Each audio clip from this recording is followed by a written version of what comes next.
Police Chief Bobby Dodd says in order to curb car thieves, wrecker services and scrap metal yards need more regulation.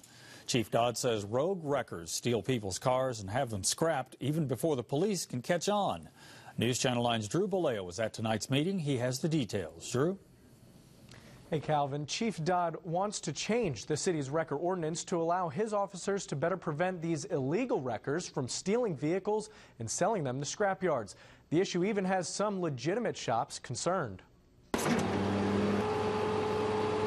For more than 2 decades, Ben Andrews has worked wrecks and repossessed vehicles in Chattanooga. I do it all.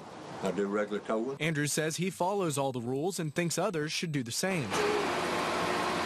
If they got to roll back, they should have to do the same thing we all do. Andrews says he does everything by the book. Before he could even put this bank repo on his truck, he was matching photo ID with the car's title. This is a title state. I don't buy anything on bill of sale.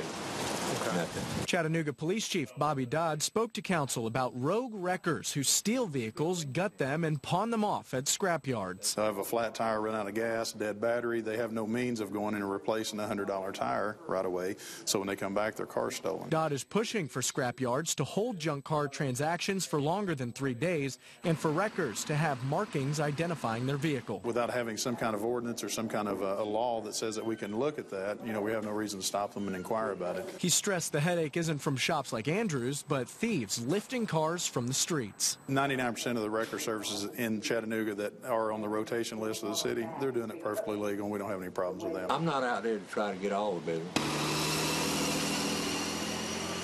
The only thing I want, is mine. Now here's a look at what Chief Dodd wants the council to consider. He wants scrap yards to send daily reports to the police department. Wreckers would be required to contact police before towing any vehicle, and he wants to make it mandatory for wreckers to have a form of identification or proof that they do legal business in the city posted on their trucks. The city attorney will take a closer look at the ordinance and will write up some provisions to be looked over at a later date.